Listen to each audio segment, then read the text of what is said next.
Olá, o texto de hoje que nós abrimos o programa está em Lucas, no capítulo 2, verso 11, que diz o seguinte: Hoje mesmo na cidade de Davi nasceu o Salvador de vocês, o Messias, o Senhor.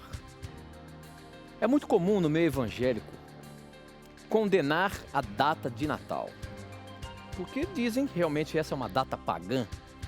Agora, será que a Bíblia condena aproveitarmos o momento das festividades do Natal para comunicarmos Jesus? Para falarmos da esperança daquele que veio morrer por você e por mim? Daquele que viveu nesta terra, morreu e ressurgiu, para que nós pudéssemos ter vida em abundância, vida eterna?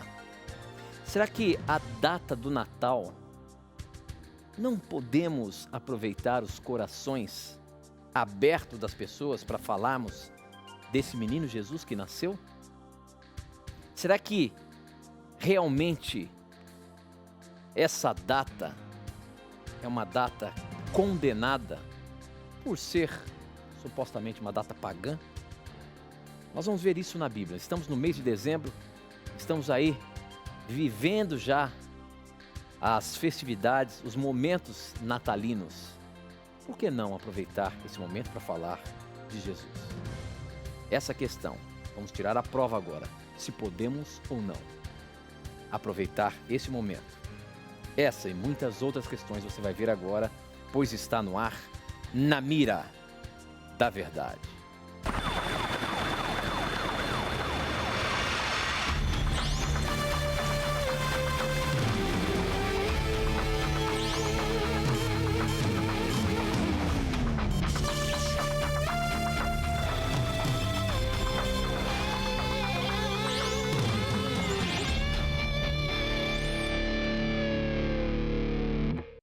Olá, seja muito bem-vindo. Estamos começando mais um Na Mira da Verdade e já nos conectamos com o Brasil e o mundo através das ondas do rádio, da internet e da TV Novo Tempo espalhada pelo nosso país.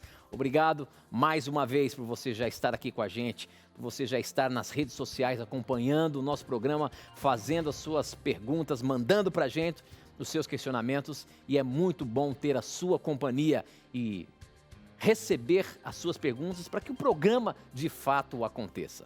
Muito obrigado. Você sabe, se você está aí sintonizando pela primeira vez o programa, esse é um programa de perguntas e respostas bíblicas ao vivo. Você pode perguntar. Eu vou te dizer daqui a pouquinho como que você faz para mandar as suas perguntas, se você ainda não sabe, mas você manda para a gente, ela é colocada na mira. Por que na mira? Porque ele está na mira para responder baseando-se na verdade, a palavra de Deus. Professor Leandro Quadros. E aí, professor, tudo bem? Tudo bem, Tito. Quero mandar, como sempre, uns abraços para alguns amigos que acompanham o programa. O primeiro abraço quero mandar para um pessoal querido lá do Instituto Petropolitano Adventista de Ensino, no IPAE. Eles são de...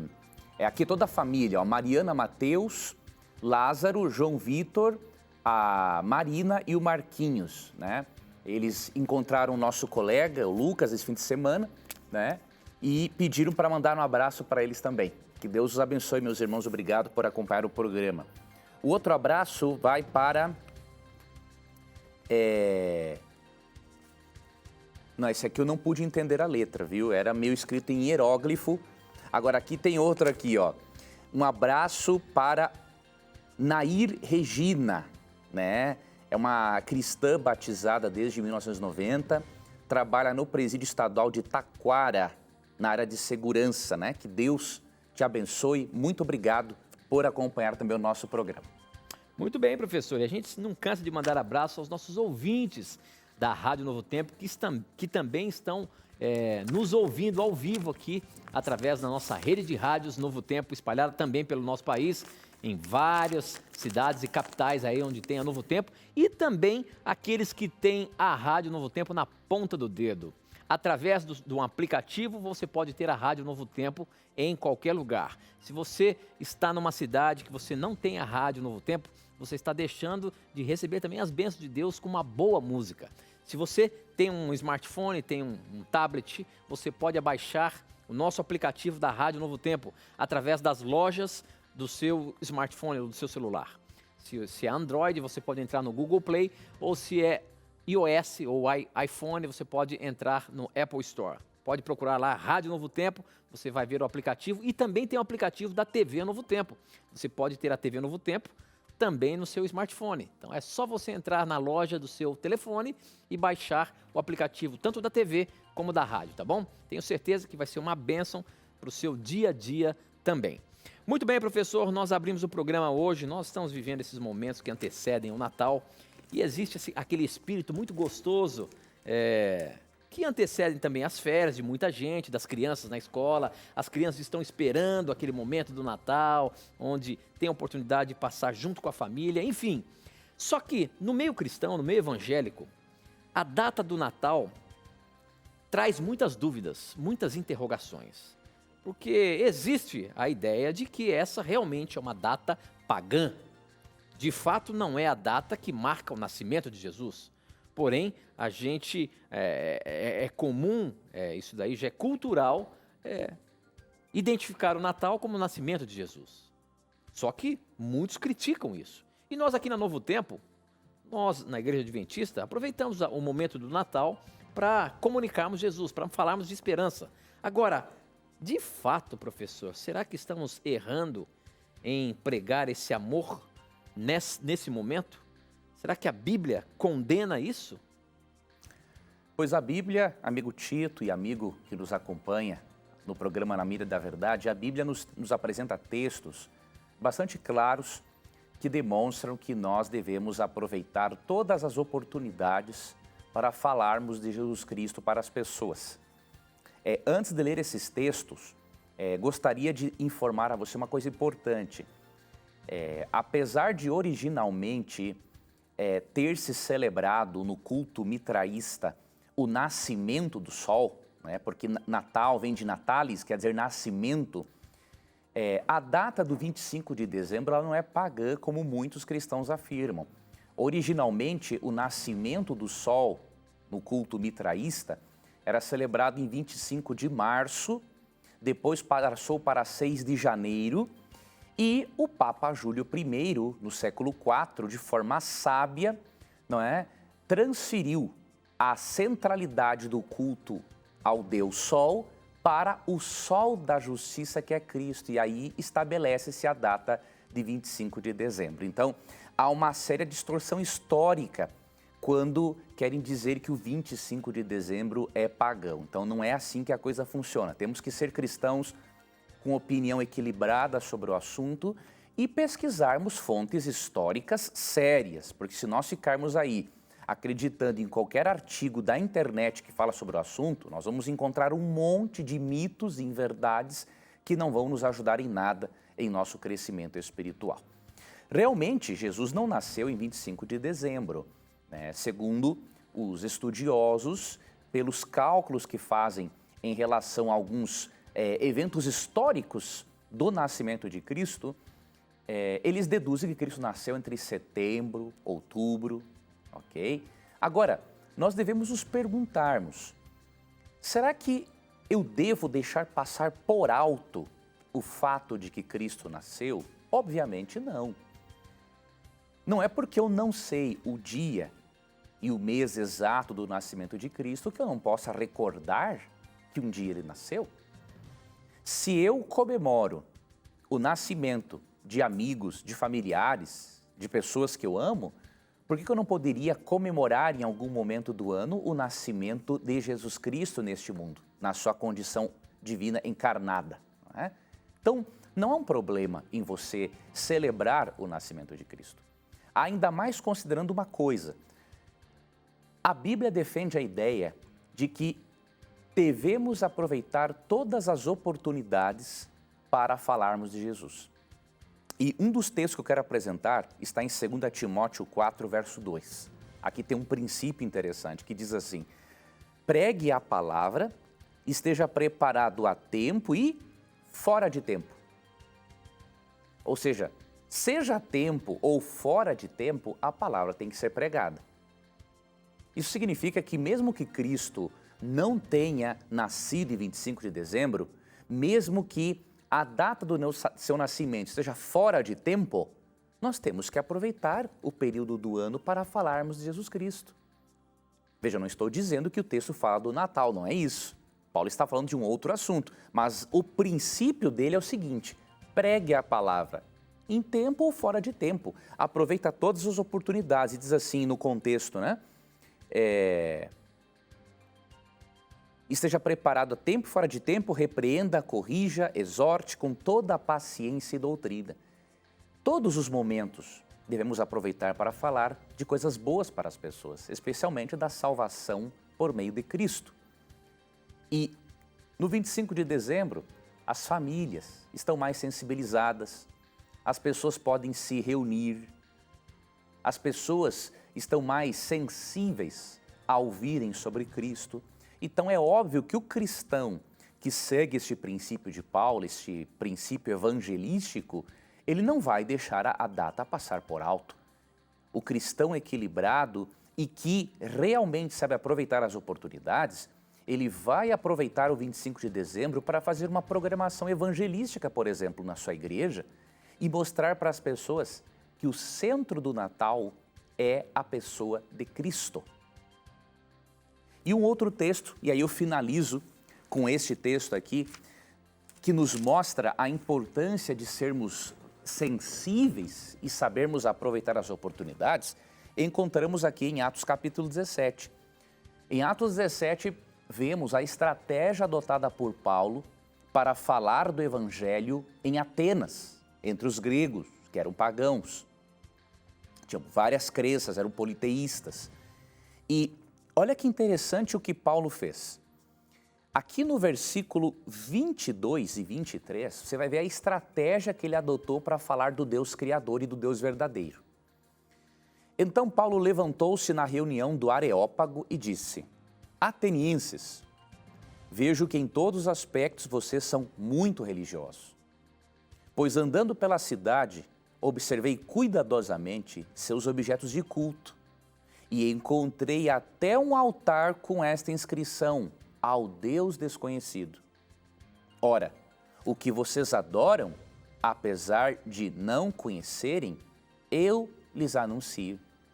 O Deus que fez o mundo e tudo o que há nele, tudo que nele há, é o Senhor dos céus e da terra e não habita em santuários feitos por mãos humanas. Veja, apesar de Paulo estar revoltado com a idolatria predominante na cidade, como vemos aqui em Atos 17 e 16, Paulo tem uma sacada. Ele vê entre os muitos ídolos pagãos em Atenas um altar com a inscrição ao Deus desconhecido. E o que Paulo fez? Ele aproveitou a oportunidade e falou assim: olha, atenienses, vocês são muito religiosos, mas eu quero mostrar que esta inscrição ao Deus desconhecido, que se refere a um Deus que vocês adoram, na verdade, o que vocês adoram sem conhecer é o que eu quero anunciar agora, na pessoa de Jesus Cristo. Eu não creio que algum telespectador ou ouvinte vá me dizer que Paulo era um pagão por ele ter se aproveitado de uma inscrição no altar pagão para falar do Deus verdadeiro. Eu não creio que um ouvinte ou telespectador vá dizer isso. Se disser, eu posso garantir que você não pode querer saber mais de estratégia evangelística do que o apóstolo Paulo.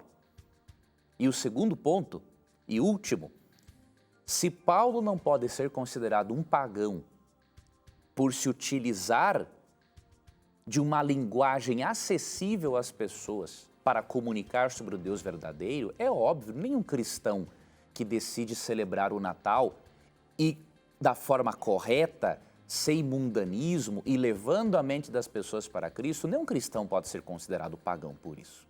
Então, se você não gosta de celebrar o Natal, sua opinião tem que ser respeitada, né? E se você celebra, a sua opinião também tem que ser respeitada.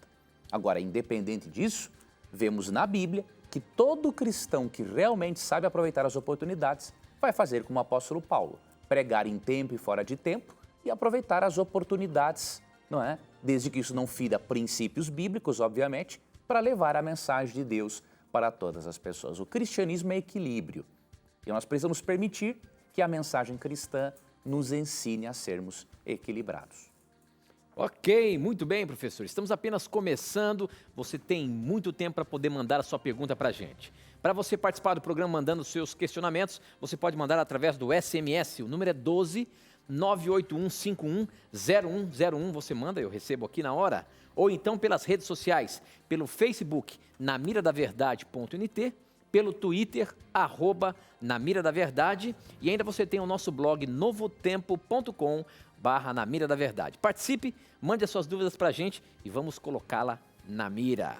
Professor Leandro Quadros, a pergunta que chegou aqui pelo SMS, quem mandou foi a Elisa. Ela é de Muzambinho, Minas Gerais, e a pergunta é a seguinte: quando Deus tirou o povo de Israel do Egito com seu braço forte, lhe mandou 10 pragas, uma atrás da outra no seu tempo. Mesmo Deus conhecendo a dureza do coração de Faraó, sabendo que ele não deixaria o povo sair em paz. Agora, qual a lição a ser tirada a respeito de Faraó para os tempos de hoje? Seria a dureza de coração? Por que Deus, sabendo que Faraó endureceu seu coração, manda aquelas pragas para aquele povo ali, professor? Veja, devemos analisar o plano de salvação no seu aspecto amplo. Deus não mandou as pragas só por causa de Faraó, né? Nós percebemos na história do Êxodo que, inclusive, vários egípcios acabaram se convertendo e fizeram parte, foram com o povo de Israel pelos sinais que foram vistos. Então Deus manda as pragas tanto para castigar Faraó, castigar o Império Egípcio, que era pagão e bastante perverso na época, e também para fins evangelísticos. Então a lição que fica para nós, entre muitas outras, é que infelizmente existem pecadores que quanto mais recebem a mensagem divina, mais duros ficam. E ao mesmo tempo há pecadores que quanto mais contato mantêm com Deus, mais sensíveis ficam às verdades de Deus. Então essas são algumas das lições que podemos tirar. Ok, muito bem.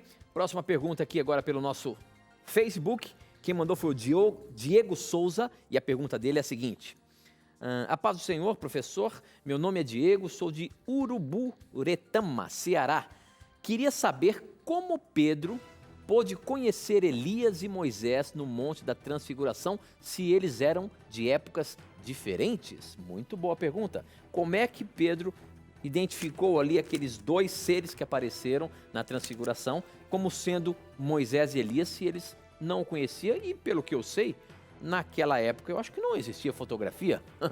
Como é que fica então a questão deles identificarem como Moisés e Elias? Nós temos uma luz aqui em Lucas capítulo 9, versos 30 e 31. Diz assim, verso 30. Surgiram dois homens que começaram a conversar com Jesus. Eram Moisés e Elias. Apareceram em glorioso esplendor e falavam sobre a partida de Jesus que estava para se cumprir em Jerusalém. O que nós recebemos de informação do texto bíblico? Primeiro, que surgiram dois homens e começaram a conversar com Jesus. Ou seja, eles não ficaram mudos. Então é óbvio que na conversa com Jesus, e Pedro ouviu esta conversa porque estava presente, ao ponto dele inclusive saber o conteúdo da conversa, ele pôde saber, pelo diálogo de Jesus com eles, Cristo conversando com eles, ele pôde saber que era Moisés e Elias. Então Pedro não somente viu algo, Pedro ouviu. E, inclusive no verso 31, ele conheceu o conteúdo que estava sendo discutido. Então era perfeitamente possível identificar as duas pessoas. Além do mais, devemos considerar que se na visão ele não tivesse as informações, depois da visão, Cristo poderia ter dito para eles: olha, quem conversou comigo foi Moisés e Elias. Então, além disso, temos aqui a revelação de um diálogo e do conteúdo da visão, que mostram claramente que era perfeitamente possível. Muito bem, mais uma pergunta aqui, só que agora vamos pegar aqui no nosso blog. Quem mandou foi o Sérgio Júnior, ele é de Jacareí, aqui de Jacareí mesmo. A pergunta dele é a seguinte: tenho uma dúvida a respeito do inferno. Pelo que entendo, a palavra inferno na Bíblia não existe, porém existe Sheol no hebraico, Hades no grego e Geena no grego também. Sei que Sheol significa sepultura, mas como saber na Bíblia quando tem a palavra inferno, se está se referindo a Hades ou a Geena? Hades corresponde ao Sheol, então tenho dúvida. Como diferenciar na Bíblia quando diz... É Geena que fala ou Gaena? Guiena. Geena, né? Geena ou Hades, sendo que ambas são traduzidas inferno. Bom, professor, eu não sei se Sheol e Geena têm diferença. Sheol significa sepultura, ou Hades significa sepultura. Afinal de contas, como entender na Bíblia quando está falando de inferno, uma vez que inferno no original não existe? E o que quer dizer? Por que está citando aquilo lá? Veja, amigo telespectador, primeiramente, se nós não temos assim um conhecimento... Lógico, quem tem um conhecimento, pelo menos mínimo, como nós temos do grego e do hebraico, você consegue identificar, né, com a leitura do Novo Testamento grego, por exemplo, quando aparece Hades, quando aparece Geena ou Tártaro, né? Agora, se a pessoa não tem conhecimento do grego bíblico, você pode pegar algumas traduções bíblicas que optaram por preservar o termo original, né? Então, a palavra inferno realmente é uma palavra latim. Ela foi colocada na nossa Bíblia porque é a compreensão latina do assunto, mas nós deveríamos considerar, quando interpretarmos o tema, o significado bíblico, tá? Então, a palavra latim, inferno, realmente não está no grego. Agora, por exemplo, eu tenho aqui a tradução ecumênica da Bíblia. A tradução ecumênica da Bíblia, ao invés de colocar a palavra inferno, que é uma palavra latim, e a Bíblia não foi escrita aqui originalmente em latim, no verso 44 ela já mostra para nós qual é a palavra que se encontra, porque ela preservou, não é, o termo original. Então diz assim, ó, vou ler a partir do verso 43 de Marcos capítulo 9. Se tua mão te leva à queda, corta, mas vale entrares na vida maneta do que ires parar com ambas as mãos na Geena, no fogo que não se apaga. A palavra Geena aqui não se refere à sepultura, se refere ao lago de fogo. Porém, Jesus não está localizando o lago de fogo no presente. Se você for ao texto bíblico e deixar que ele se explique, você vai perceber que o lago de fogo que vai castigar e depois destruir os ímpios, ele é localizado no futuro. Olha o que diz Atos 17, 31. Com efeito, ele fixou um dia em que deve julgar o mundo com justiça, pelo homem que designou, conforme a garantia que deu a todos, ressuscitando de entre os mortos. Percebeu? O juízo final está no futuro. E de acordo com Apocalipse 20, dos versos 7 ao 10, Deus acende o lago de fogo para castigar Satanás e os ímpios após o milênio, depois dos 1000 anos mencionados em Apocalipse capítulo 20.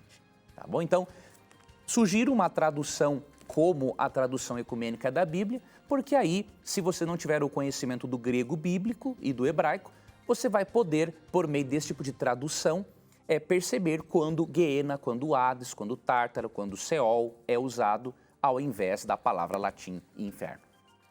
Ok, muito bem. Agora aqui por SMS, quem mandou, deixa eu ver se tem aqui. O Fábio, ele é de Campo Limpo, São Paulo, e a pergunta dele é a seguinte: existe uma teoria deixa eu ver aqui. Uma teoria de que o pecado original no Éden seria o sexo. A teoria chama-se semente da serpente, que é o pecado original da relação sexual de Eva com Satanás, Satã, e que acabou gerando Caim, o filho do diabo. Isso procede, professor? Olha só, eu sei que na internet tem tanta coisa aí, de repente essa seja mais uma das teorias que começam a achar na Bíblia aí. A teoria da semente da serpente. Isso procede, professor? Não, realmente não procede pelo seguinte. Em Gênesis 1, 28, Vamos ler aqui esse texto, diz o seguinte: Deus os abençoou e lhes disse: sejam férteis e multipliquem-se, encham e subjuguem a terra, dominem sobre os peixes do mar, sobre as aves do céu e sobre todos os animais que se movem pela terra. Então Deus criou a sexualidade juntamente com o ser humano, né? E Deus demonstra a sua bênção sobre a sexualidade quando Adão e Eva estavam saindo das mãos do Criador, muito antes da existência do pecado. E quando vamos para Gênesis 4, nós percebemos que tal teoria é mais ridícula ainda. Por quê? Nós percebemos aqui, em Gênesis 4, que Caim não era filho de Eva e do diabo, era filho de Adão e Eva. Então, o que diz o texto? Adão teve relações com Eva, sua mulher, e ela engravidou e deu à luz a Caim. Então, a Bíblia é clara. Não tem como, exatamente, a Bíblia não tem como interpretar de outra maneira.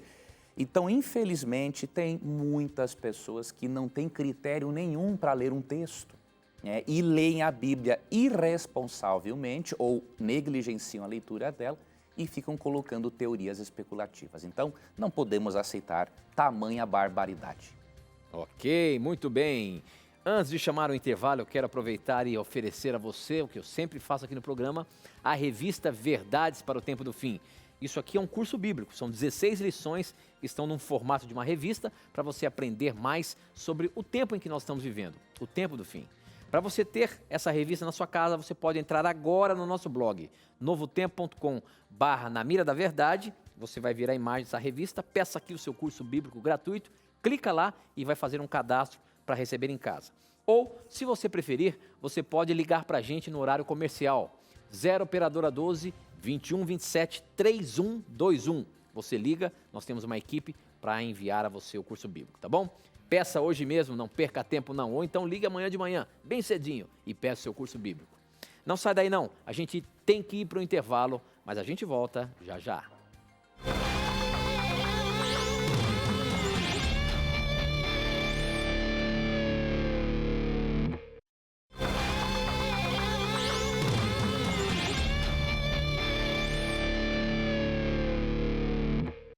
Já estamos de volta, são 9 horas e 34 minutos ao vivo aqui pela TV Novo Tempo. Mais uma vez, obrigado por você estar aqui junto com a gente, fazendo o programa acontecer, mandando as suas perguntas. Não desista, talvez a sua pergunta não é pescada agora, mas a qualquer momento ela vai ser. Continue insistindo e mandando suas perguntas.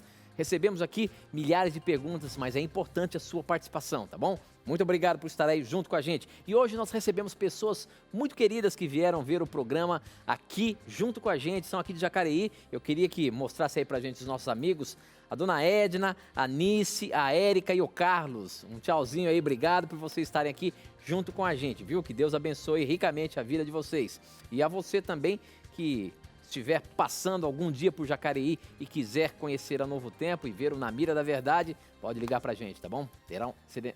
Teremos o maior prazer em receber você aqui. Muito bem, a próxima pergunta agora chegou pelo nosso Facebook. Quem mandou foi o Kevin Bianchi e ele pergunta o seguinte: a perseguição com os cristãos é algo que ainda vai acontecer? Ou já aconteceu no passado? Porque todos dizem que Deus irá vir depois da perseguição. Mas a Bíblia diz que ele virá como um ladrão. Como então entender, como acreditar? A gente sabe que na Bíblia já tem situações mostrando de que o povo de Deus foi perseguido. Principalmente um pouquinho ali antes da destruição do templo, não é isso, professor? Uhum. Houve uma grande perseguição. Agora, essa profecia também está relacionada ao futuro? Será que um pouco antes da volta de Jesus, aqueles que professam seguir e guardar os mandamentos de Deus serão perseguidos? Veja bem, amigo telespectador, houve perseguição e haverá novamente. É mesmo? É isso que a Bíblia ensina, né? Então, por exemplo, em Mateus 24 fala da destruição de Jerusalém no ano 70, quando os judeus cristãos, sofreram grandemente por causa do Império Romano. Depois, a história é muito clara em dizer, no período medieval, muitos cristãos foram perseguidos e a Bíblia, inclusive, profetizou isso em Daniel capítulo 7, né, falando de um poder representado pelo chifre pequeno, né, que cremos ser Roma papal, né, perseguiu os cristãos na Idade Média. E em Apocalipse 13, não vou me deter agora, mas recomendo que você leia, Apocalipse 13 fala que o poder representado pelo chifre pequeno, só que agora com outro simbolismo, uma besta, um animal, voltará no fim dos tempos para perseguir os cristãos. Né? Então isso vai acontecer pouco antes da volta de Cristo e eu recomendo que você se familiarize com essa história, né? Lendo, por exemplo, uma obra intitulada O Grande Conflito, da escritora cristã Ellen White.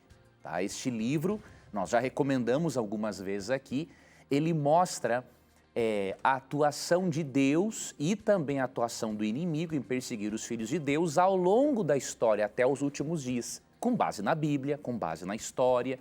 Este livro você pode adquirir com a Casa Publicadora Brasileira. Tá?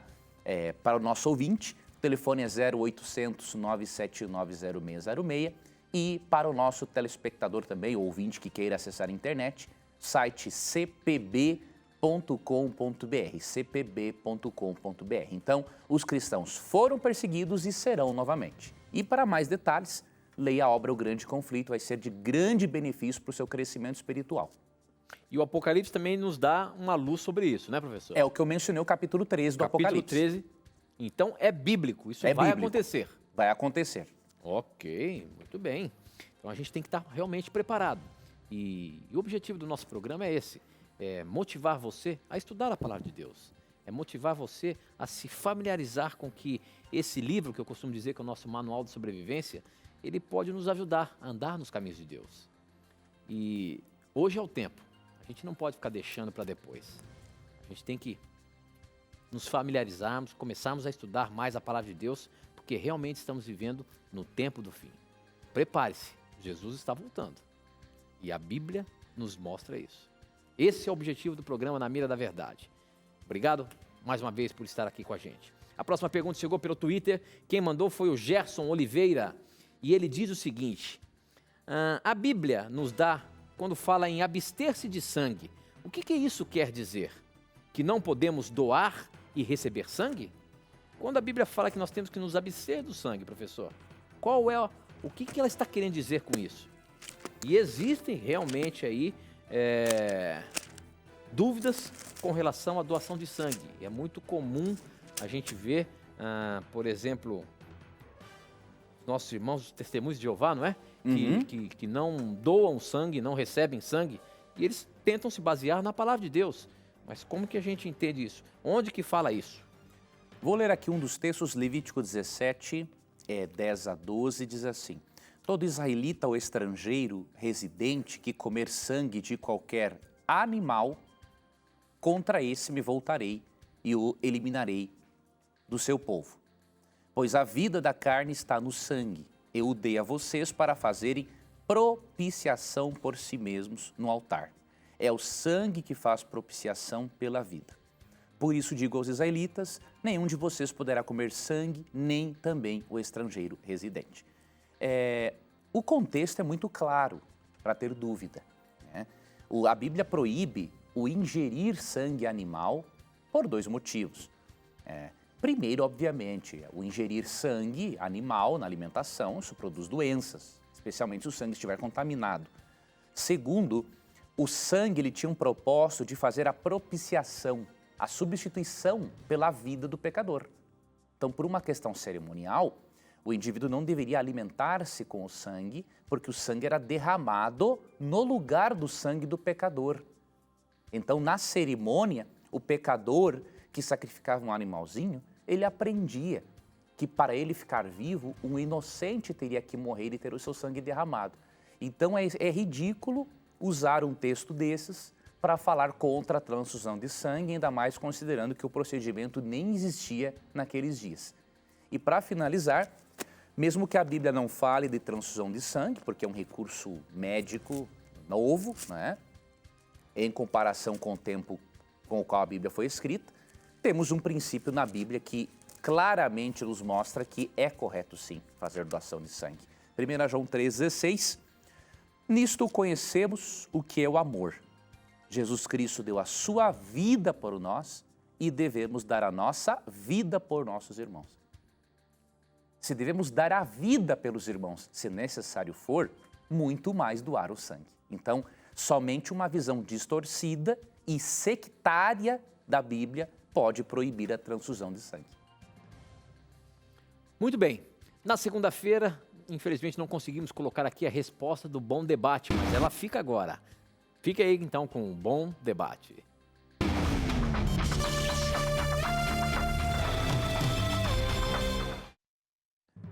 Eu havia colocado a seguinte questão para o Bom Debate. Se a astrologia é de Deus, por que Daniel disse que astrólogos não poderiam ajudar o rei de Babilônia? Lá em Daniel 2, 27 e 28. E eu recebi algumas respostas e gostei de todas, obviamente, porque as que eu recebi foram todas bem embasadas. Mas me chamou a atenção especialmente a resposta do irmão Fernando Fuji. Não sei se assim a pronúncia é Fuji, mas agradeço a você, irmão Fernando. Ele é de Itajaí, Santa Catarina, conheço esta bela cidade. Tem um grande amigo aí, o Marco, da agência Propaga, a sua esposa, a Leandra, não é? Os filhos. Um abraço para todos vocês aí. E o irmão Fernando mandou aqui alguns comentários muito interessantes. E eu gostaria de ler, obviamente, apenas um trecho, por causa do tempo. E ele diz assim, ó, não creio que horóscopo seja uma coisa confiável e que apesar de cientificamente comprovado que a Lua, por exemplo, influencia fisicamente a Terra e as pessoas, não acho que isso possa sugerir previsões futuras de modo algum.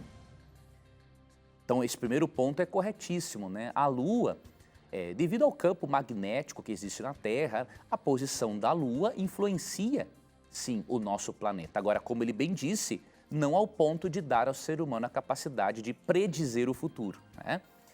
E aí, ele utiliza-se aqui também de Jó 38:32, que fala dos signos do zodíaco, e aí o irmão até argumenta que pode a pessoa apresentar algumas características básicas de personalidade, dependendo da época em que nasce, segundo essa referência aqui de Jó 38:32. Aqui só uma observação importante, quando Jó 38:32 fala em signo do zodíaco, não é, querido irmão, com a mesma compreensão que nós ocidentais temos. A palavra signo, ela significa originalmente sinal. Então, o que Jó faz é descrever o sinal do zodíaco, né? É por isso que a NVI, ao traduzir esse texto, ela o traduz de uma forma mais clara para nós. Ao invés de usar um termo assim com a compreensão ocidental, né, diz assim, ó, pode fazer surgir no tempo certo as constelações ou fazer sair a ursa com os seus filhotes, né? Então aqui é melhor a tradução constelações ou o sinal do zodíaco, mas não que Deus se utilize realmente dele para influenciar a vida humana. Mas gostei muito da opinião desse irmão, achei muito equilibrada e gostaria de deixar agora para os irmãos que são astrólogos o seguinte: Deus não considera os tempos em que nós não conhecemos as coisas. Deus é um Deus muito amoroso. Eu mesmo, antes de conhecer a Bíblia, eu acreditava em horóscopo e essas coisas e tudo mais. Só que depois que nós aprendemos, Deus quer que nós coloquemos em prática aquilo que Ele nos ensina. E aqui em Daniel 2:27 é dito o seguinte: nenhum sábio, encantador, o astrólogo, o adivinho, é capaz de revelar ao rei o mistério sobre o que ele perguntou. Mas existe um Deus nos céus que revela mistérios. Ele mostrou ao rei Nabucodonosor o que acontecerá nos últimos dias. Daniel foi bem claro em dizer para Nabucodonosor que nem um astrólogo poderia ajudá-lo, mas apenas Deus por meio do dom profético. Enquanto vários astrólogos tentam adivinhar o futuro, na Bíblia Deus ele sabe o futuro, ele não adivinha. Ok? Então, a astrologia realmente é condenada por Deus, é condenada pela Bíblia. Não a astronomia como ciência, é diferente. Agora, a astrologia, a Bíblia diz que a nossa vida, ela depende mais da direção do Criador, se nós nos colocamos nas mãos dele. E devemos destacar que mesmo que haja, né, no aspecto físico, uma influência da Lua na Terra e em relação às marés e tudo mais, nós não podemos interpretar a realidade do conflito cósmico apenas de uma forma física, né? Existe um conflito entre o bem e o mal, existem forças sobrenaturais que atuam, não é, para desviar a nossa atenção da palavra de Deus. Então, muito obrigado a todos que participaram do Bom Debate, que Deus abençoe a cada um. Muito bem, professor, muito bem. Bom, a próxima pergunta agora. Antes eu queria ver aqui o nosso Facebook, nós também transmitimos o programa ao vivo através do Facebook, na miradaverdade.nt, todas as segundas e quartas, nós temos ali ao vivo o programa sendo transmitido. Então se você tem um amigo que não tem a Novo Tempo, liga para ele, fala para ele acessar o nosso Facebook e vai assistir o programa ao vivo e participar aqui com a gente também. E muita gente mandando perguntas, agradecendo pelo programa. Olha aqui, ó, o pastor Alisson de Castro, vocês são top, amigo, tops amigos. Aprendo muito com vocês, sou pastor da Assembleia de Deus Bagnara, em Mauá, São Paulo. Um abraço a você, pastor, que acompanha o programa Na Mira da Verdade e tem gostado aí do que a gente tem apresentado a Bíblia aqui da maneira mais pura. Obrigado por você estar aqui junto com a gente, viu? Bom, e outra coisa que está bombando aqui no Facebook, professor Leandro Quadros, vamos ter que... Tem uma outra moda aí, outro boato rolando aí. E a questão é a seguinte, tem no Facebook, chegou no SMS, chegou em tudo quanto é lugar. Deixa eu ver se tem o nome da pessoa aqui. O Camilo de São Luís, mas outros aqui no Facebook também estão perguntando. A Edneia e outros falando do mesmo assunto. Olha só, o que o professor nos diz sobre uma mensagem que está nas mídias sociais sobre a informação de que a NASA disse que a Terra irá passar por uma escuridão dos dias 16 a 22 de dezembro. Eles fazem referência que é de acordo com a Bíblia, que isso vai acontecer. Ou seja, vai haver uma escuridão aí. Eu sei que a Bíblia fala de alguma coisa que vai acontecer antes da volta de Jesus e alguns sinais, e que alguns até já aconteceram, né? O cair das estrelas, o sol, o dia se tornou em noite. Agora, essa conversa de que vai haver uma grande escuridão, será que está relacionada ao escurecer do sol, professor? Nós não podemos, amigo telespectador, relacionar esta escuridão, não é, com Apocalipse, capítulo 6, versos 12 e 13, porque os sinais preditos em Apocalipse, eles são sequenciais, tá? Para essa escuridão se referir à escuridão mencionada em Apocalipse 6, ela teria que ocorrer junto com a queda de estrelas, junto com ou sequencialmente ao grande terremoto e tudo mais. São coisas que já ocorreram, né? Então eu vou ler aqui para você e vou lhe explicar brevemente. Observei quando ele abriu o sexto selo. Houve um grande terremoto, o sol ficou escuro, como tecido de crina negra, e toda a lua tornou-se vermelha como sangue, e as estrelas do céu caíram sobre a terra como figos verdes. Veja, é uma sequência de eventos. Então, este evento aí, supostamente predito, entre aspas, pela NASA, não tem relação alguma com o Apocalipse. Esses eventos que marcam o início do tempo do fim, de acordo com o Apocalipse, eles já ocorreram. Por exemplo, nós cremos que este grande terremoto mencionado no verso 12 é uma referência ao grande terremoto que ocorreu em Lisboa em 1º de novembro de 1755, tá? Já aqui fala também, o sol ficou escuro e a lua tornou-se vermelha como sangue. Este fenômeno aconteceu em 19 de maio de 1780, o chamado dia escuro. E a lua tornou-se como sangue. Ao meio-dia, parecia que era meia-noite, de tão escuro que ficou. Até os animais foram dormir, diríamos assim, pensando que já estava no momento. Então, é um evento que já aconteceu. Depois vem a queda de estrelas em 13 de novembro de 1833. Então, Veja, nós temos que ter muito cuidado. Nós temos que analisar o texto bíblico e não ficar pescando todo tipo de evento histórico para colocar dentro do texto bíblico. Não, temos que ver qual realmente é o evento histórico que se encaixa. Então, se aqui menciona uma série de eventos que marcam a abertura do sexto selo, que significa o tempo do fim, né? Esses sinais já aconteceram, óbvio. Vai acontecer coisas assim, bem impressionantes. Sobrenaturais, pouco antes da volta de Cristo, vai. Agora, esses sinais aqui já foram mencionados, então nós não temos que ficar aí especulando coisas que não têm nada a ver uma coisa com a outra. Não, e a outra coisa é a gente ficar na internet, né, achando essas coisas, essas teorias que aparecem, cada vez aparece mais. E sempre acabam envolvendo a coitada da NASA. Tá certo que é um centro de pesquisa e tudo mais, mas enfim, eu acho que a gente não tem que ter medo dessas coisas, e sim estar preparado para quando Jesus voltar, a qualquer momento. Até mesmo voltar para você hoje ou amanhã, se porventura você perder sua vida, Jesus nesse momento já chegou para você.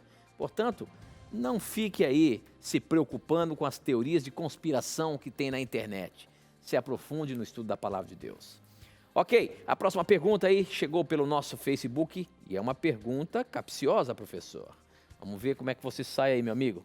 Segura a sua cadeira aí que agora a coisa vai tremer. A Renata Yuris pergunta o seguinte: eu ouvi um certo comentário de que quem não crê no dom profético de Ellen White não deve ser batizado na Igreja Adventista do Sétimo Dia. Por quê? Eu não tenho que crer no Cristo e em seu sacrifício na cruz? Em sua ressurreição e crer que Ele é Deus e me arrepender dos meus pecados para poder ser batizada?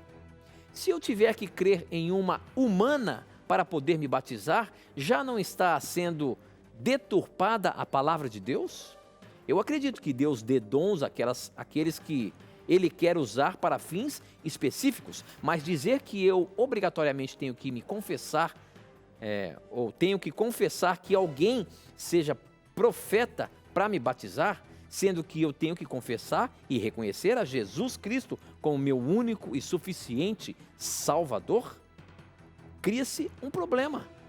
Dá-se a ideia de que só posso ser batizada apesar de crer em Jesus e confessar como Senhor e se acreditar naquilo que a irmã profetizou. Sinceramente, para mim é complicado acreditar desse jeito, mesmo que ela seja usada por Deus e tenha o dom profético. Professor, como é que a gente pode explicar essa situação no batismo na Igreja Adventista? Veja, minha querida irmã, muitos críticos exageram tremendamente quando falam desse assunto, né? Como se no Adventismo Ellen White tivesse de ser confessada assim como Jesus. Isso não existe, né? Se fosse assim, eu nem teria me tornado adventista, né? Eu tenho que confessar um ser humano, assim como eu confesso a Jesus Cristo, uma coisa irracional, uma coisa de uma seita realmente. Então não é bem assim que a coisa funciona, tá? Essa igreja a qual eu pertenço, ela é muito transparente com as pessoas e vou lhe explicar o porquê. Quando se dá um estudo bíblico para alguém, para ele fazer parte da Igreja Adventista, e a pessoa estuda e conhece sobre o dom profético de Ellen White, obviamente que numa entrevista ao candidato para o batismo é feita a pergunta se a pessoa crê ou não no dom profético. Agora, isso não é o mesmo que confessar a Jesus como Salvador. Se a pessoa disser assim, não, eu aceito a Cristo como Salvador pessoal e creio que Ellen White foi usada por Deus, mas ainda estou aprendendo sobre o assunto, não é uma pessoa crítica, não é uma pessoa que está incomodando, que não vai ficar ali semeando contendas na igreja. É lógico que a igreja não vai negar a comunhão para essa pessoa. Agora, a Igreja Adventista não batiza as pessoas de qualquer jeito. Nós cremos que é uma deslealdade, por exemplo, batizarmos a irmã e depois que a irmã se torna adventista, dizermos assim, ó, agora que você é uma adventista, você tem que se esforçar e crer rapidamente aí no dom profético dado a Ellen White, senão você não pode mais ser adventista, não.